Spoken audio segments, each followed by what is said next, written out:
안녕하세요. 책 읽어주는 여자 에젤 강미경입니다. 서울대 의대를 졸업하고 미국에서 40년간 이비인후과 전문의로 활동해 오신 서윤성님의 흥미로운 이야기 헬로우 닥터 시오 들려드릴게요. 사람은 이 세상에 태어날 때부터 언젠가는 반드시 죽어야 하는 운명이다. 죽음의 문턱 가까이까지 다녀온 환자들을 나는 여러 명 보았다. 그들이 생과 사의 기로에서 겪은 이야기를 나 혼자 알고 묻어버리기엔 너무 아까워서 몇 가지를 나눈다. 닥터 시오, 제 환자 좀 봐주세요. 빨리요. 일반 외과 의사 에크하우저가 방금 도착한 환자를 가리키면서 내게 다급하게 소리친다. 가보니 수술 후 환자에게 갑자기 호흡장애가 발생해서 기도에 튜브를 삽입해야 했는데 쉽게 하려고 코로 넣다가 코피가 터진 것이다. 환자는 전신마취로 수술 후 아직 의식이 돌아오지 않은 상태였다. 캐시 존슨이라는 그 환자는 32세의 뚱뚱한 백인 여자였다. 구강으로 기도를 확보하고 환자를 다시 수술실로 옮겼다. 그리고 옆에서 나를 도와주던 간호사에게 말했다. 빨리 코피를 처치하는 기구를 가져와요. 헤드라이트와 소작기구 등 필요한 기구들이 금방 준비되어 출혈 부위를 잘 처치한 후 거즈에 항생제 연고를 발라 비강을 막았다. 그 모든 과정이 전신마취가 깨어나지 않은 상태에서 이루어진 것이다. 다행히 출혈이 잘 멎어 그녀는 회복실로 옮겨졌고 나는 곧바로 다른 환자를 보러 갔다. 그러니까 그녀는 물론 그녀 가족과도 전혀 이야기를 나누지 못했고 다만 나중에 별 탈 없이 중환자실로 옮겨졌다는 연락을 받았다. 그리고 이틀 후 그녀의 코에 넣은 거즈를 뽑기 위해 중환자 병동에 있는 입원실을 찾아 담당 간호사와 함께 들어섰다. 그런데 깜짝 놀랄 일이 일어났다. 아, 닥터 시오 오시는군요. 아니, 저를 아세요? 박사님, 저는 그날 일을 모두 다 기억하고 있어요. 그때 수술실에서 제 코피를 치료하시는 모습을 모두 내려다보고 있었으니까요. 아니, 그게 무슨 말입니까? 당신은 전신 마취 상태였을 뿐 아니라 눈과 얼굴을 완전히 수술 시트로 덮고 있었는데요. 그녀는 웃으면서 말을 받았다. 제 몸은 전신 마취 상태였지만 저의 영혼이 수술실 위에서 내려다보고 있었어요. 나뿐 아니라 같이 서서 듣고 있던 간호사도 매우 놀랐다. 정말이에요, 박사님. 그 방에 간호사가 둘 있었는데 그중 한 사람의 이름이 메리였어요.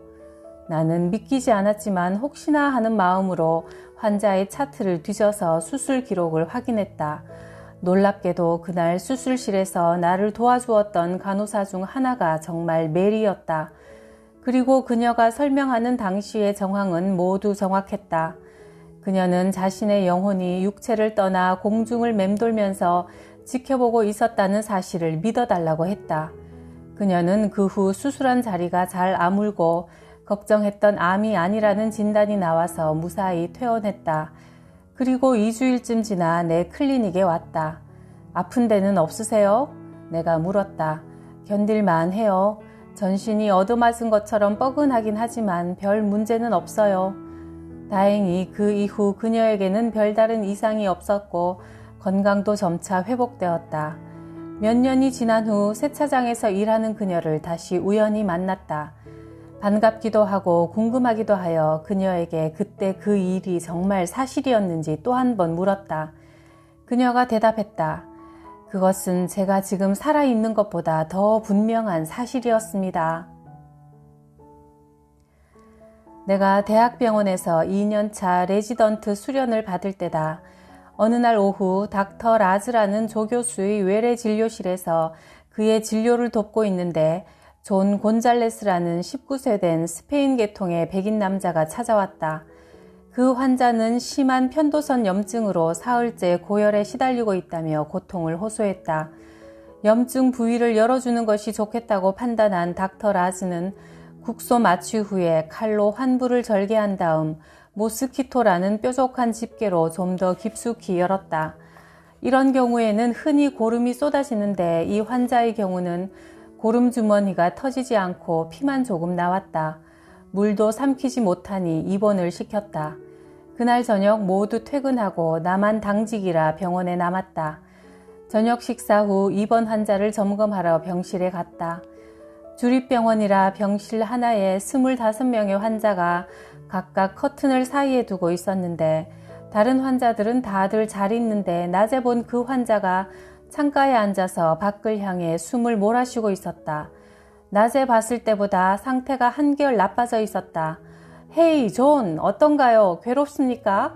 숨쉬기가 더 힘드나요? 답답해요. 내가 듣기에도 숨소리가 매우 거칠고 시끄러웠다. 기도가 막혔다는 증거다. 그가 퍼런 입술을 벌리고 침을 흘리면서 나를 쳐다보다가 갑자기 옆으로 쿵 쓰러진다. 호흡이 정지된 것이다. 시간이 없었다. 나는 급히 서둘렀다. 간호사, 빨리 칼 가져와요. 튜브도. 다행히 아주 경험 많은 간호사의 민첩한 도움으로 곧바로 목에 피부를 열고 기관 튜브를 넣어 그를 살릴 수 있었다. 목이 길고 살도 찌지 않았기 때문에 비교적 수월하게 할 수 있었다. 그는 다시 숨을 쉬게 되었고 그 후 담당 조교수가 와서 염증이 심한 편도선을 떼어냈다. 그리고 며칠 후 목에 튜브도 빼고 정상적인 모습으로 퇴원하게 되었다. 존, 이제 집에 가면 음식은 2주일간 아주 부드러운 것만 먹어야 합니다. 당부하는 내게 그가 할 말이 있다고 한다. 성경책을 머리맡에 두고 있는 것을 보니 기독교 신자인 것 같다. 닥터 시오, 제가 꼭 드릴 말씀이 있습니다. 뭔데요? 그날 제가 숨이 막혀 의식을 잃고 쓰러졌을 때 사실 이상한 일이 있었습니다. 의식을 잃었을 때 그는 어딘가를 한없이 혼자 걸어가게 되었다고 한다.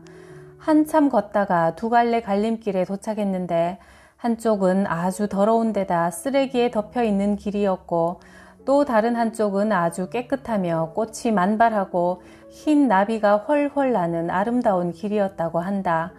그리고 그는 그 아름다운 길로 한 발을 내딛다가 깨어났다는 것이다. 아, 그랬군요. 이거 미안합니다. 그 순간에 깨게 해서. 그의 영생 천국길을 내가 방해한 것은 아닐까? 아마 이 생에서 그의 시간이 아직 남아있어 하나님께서 나를 통해 살리신 게 아닐까 하는 생각이 들었다. 미스터 짐 찰스는 전문 장의사다. 2년제 장의사 전문대학에서 공부하고 인턴 과정을 1년간 마쳤다고 한다. 위생학, 종교학, 생물학, 화학, 철학, 신학, 법학 이 모든 교육과정을 끝낸 후 면허시험을 치는데 실기시험이 아주 까다롭다고 한다. 시신을 다루는 직업이 얼마나 중요하고 힘든 일인지 말해주는 대목이다. 미스터 찰스, 언제 가장 바빠요? 사람들이 가장 많이 죽는 시기는 겨울철입니다. 11월 말 추수감사절 때부터 크리스마스를 거쳐 겨울 내내 바쁘죠. 그러다가 봄이 되면 좀 한가해져요. 정신적으로 침울해진 환자나 육체적으로 장기적인 치료가 요구되는 사람들은 기후가 좋은 곳으로 이사가면 회복이 빠르다고 한다. 노인들이 한겨울을 잘 넘기면 그 해는 대개 무사히 넘긴다는 말도 있다. 얼마 전 찰스의 장의사에 찾아갈 일이 생겼다. 성대암으로 고생하던 내 환자가 자신의 집에서 사망해 주치의인 내 진단서가 필요했기 때문이다. 장의사의 문을 열고 들어선 나는 찰스가 인도하는 복도를 따라 열쇠로 잠가놓은 문을 열고 시체 분장실로 안내되었다. 더운 날씨인데도 방 안은 서늘했다.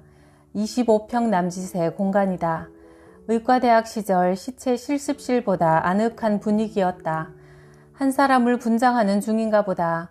아주 보드라운 분홍색 전깃불이 선반에 누워있는 한 시신을 비추고 있다. 방 안에는 여기저기 5구의 시신이 돌침대 위에 아무것도 걸치지 않은 채 누워 처치를 받고 있었다. 그는 낮에도 밤에도 이렇게 혼자서 정성껏 시신을 마무리하는 것이다. 킬 선생, 혼자 밤에 일하면 무섭지 않아요? 귀신이라도 나올 것 같은 생각이 들지 않나요? 그가 웃으며 대답한다. 닥터 시오, 저는 죽은 사람은 하나도 무섭지 않습니다. 살아있는 사람만이 무섭죠. 이 사람들은 영혼이 이미 떠나버린 몸뚱이에 불과합니다. 저는 이분들을 위해 시신을 잘 마무리하겠다는 생각밖에 없습니다. 저도 하나의 예술가죠. 나는 그가 가리키는 돌침대 위에 단정히 누워있는 내 환자를 확인했다. 며칠 전까지 진통제 처방을 받아가던 그가 이젠 아주 평화로운 얼굴로 조용히 눈을 감고 누워있는 것이다. 기관지 폐쇄로 인한 호흡기 마비, 성대암 말기에 진단명을 기재하고 그 사무실을 나왔다. 미국은 아무리 땅이 넓어도 사후에 화려한 무덤으로 과시하지 않는다. 심지어 남쪽의 큰 도시 중에는 땅이 부족하다는 이유로 똑바로 세워서 매장해야 하는 곳도 있다. 미국 사람들 중에는 화장한 후 그 가루를 카리브 해안이나 하와이의 오하우 섬 북쪽 해변 아니면 몬태나의 경치 좋은 평원 등에 뿌려주기를 원하는 사람도 많다. 사람의 시신이란 결국 유기물질이니 분해되어 대기로 날아가고 땅으로 스며든 후 또 다른 생명체나 무기물을 만드는 데 사용될 것이다. 죽음에 이르지 않는 생명은 없다. 죽음 이후 우리의 영혼이 어디로 가는 것인가를 생각하고 준비하며 살아야 할 것이다. 나이는 40대인데 피부는 60대 노인인 사람들이 있다. 아, 담배를 피우시는군요. 피부를 당기는 성형수술을 하고 화장을 하기에 앞서 담배를 끊으세요. 흡연은 국민 건강에 지대한 영향을 미친다. 질병을 가져다 주고 수명을 단축시키며 의료 수가에 부담을 주고 때로는 화재를 일으켜 귀중한 생명을 앗아가기도 한다. 나는 담배의 해로움을 환자들을 통해 생생히 배운 사람이다. 수많은 아까운 생명이 담배로 인한 질병과 고통 속에서 죽어가는 것을 내 두 눈으로 목격했다. 폐암, 구강암, 대장암, 방광암, 식도암을 비롯해 심장병, 고혈압, 뇌졸중, 폐기종, 소아의 2차적 호흡기 병 등 서울 근교 산해 등산로 입구에서 배낭을 메고 모여 열심히 담배 피우는 사람들을 보면 의아한 생각이 든다. 건강 때문에 등산을 하면서 어째서 여전히 담배를 피울까? 또 폐와 기관지를 전공하는 동료 의사가 추운 겨울날 병원 건물 앞에서 파이프를 빨고 있는 모습 역시 딱하기는 마찬가지다. 그만큼 담배 피우기를 포기하기가 어렵다는 얘기다. 신경외과를 전공하는 한 동료는 병원 내 금연 규정이 선포된 후 갑자기 은퇴해버렸다. 혹 지나가는 길에 마주쳐 얘기라도 나누게 되면 여전히 줄담배를 피운다. 담배 때문에 극심한 고통을 겪은 사람을 소개한다. 선배님, 미시간에서 그쪽으로 내려가는 길인데 잠시 들러도 되겠습니까? 후배인 닥터 문의 전화다. 스키를 좋아하는 사람인데 코가 하도 막혀서 지나가는 길에 검진을 받으러 들르겠다는 것이다. 그의 비강을 비롯해 필요한 부위를 진찰하니 아주 많은 폴립, 혹 모양의 작은 돌기덩어리로 콧속이 꽉 막혀 있었고 폴립이 질기고 딱딱해 심상치가 않았다. 최종 조직검사에서 불행하게도 암이 섞여 있다는 진단을 받았다. 그는 방사선 치료를 받은 후 매달 정기적인 진료를 받았으나 암세포가 계속 자라나 텍사스의 유명한 암센터로 갔다. 코 속에 생긴 이 악성 종양은 왼쪽 눈의 일부와 뇌막을 침범하기 시작해 결국 안구와 뇌막을 떼어내는 16시간에 걸친 험악한 수술을 해야 했다. 수술 다음 날 동료 의사들과 함께 병원으로 그를 찾아갔다. 의사인 그가 한 사람의 환자로 병상에 누워있는 것을 보니 참으로 안 됐다는 생각이 들었다. 더구나 나이도 50밖에 안 되었는데 기관지 튜브를 목에 끼우고 있었고 안구 적출로 한쪽 눈에 거즈가 덮여 있었다. 손과 발에도 상처가 있었는데 조직을 떼어 얼굴 수술 부위를 재건하는 데 사용한 흔적이었다. 아프지는 않은가 이 사람아? 우리가 묻는 말에 선배님들 오셨군요. 감사합니다. 마취에서 깨어난 후 전신이 무척 아팠습니다. 말로는 표현이 안 되는 그런 고통이었습니다. 아무리 진통제를 맞아도 고통이 가시지 않았어요. 저는 울었습니다. 그리고 빨리 고통을 없애달라고 하나님께 기도했습니다. 그리고 또 울었습니다. 그런데 말입니다. 여러분들은 하나님을 믿으세요?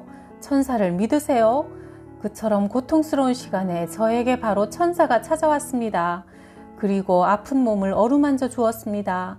닥터 문, 이제는 너무 아파하지 않아도 됩니다. 내가 이렇게 오지 않았습니까? 하면서 하얀 옷을 입은 천사가 내 몸을 어루만져 주었습니다.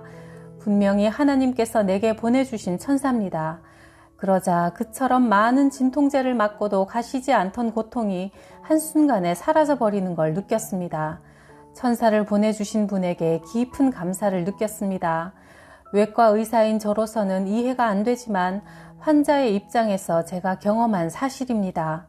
어째서 천사가 내 손을 어루만지고 간 그 순간부터 고통도 덜해지고 이렇게 생에 대한 의욕이 솟아나는 걸까요?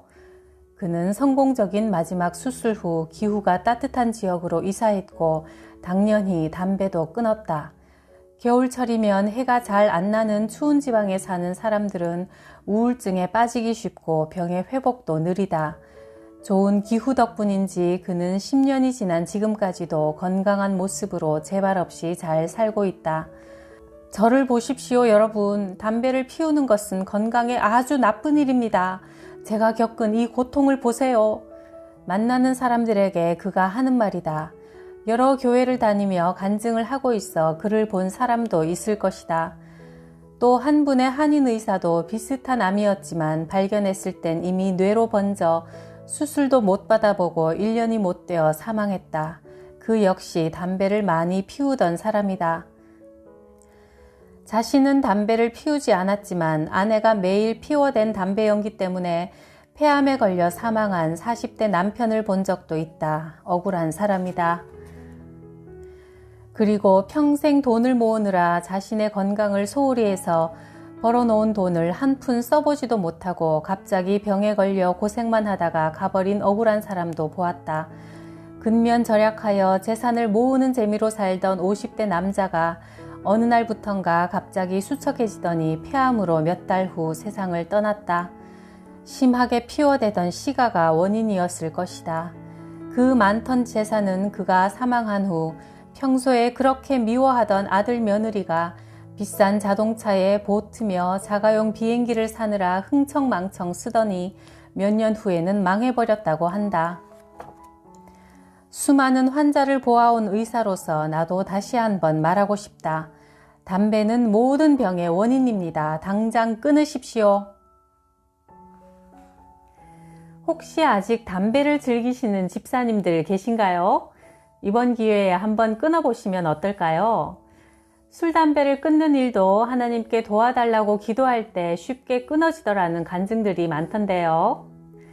우리 몸은 성령님이 계시는 거룩한 성전이라고 하니까 깨끗하고 건강하게 잘 관리합시다. 구독, 좋아요, 댓글에 사랑 덕분에 저는 아주 즐겁고 건강합니다. 감사해요.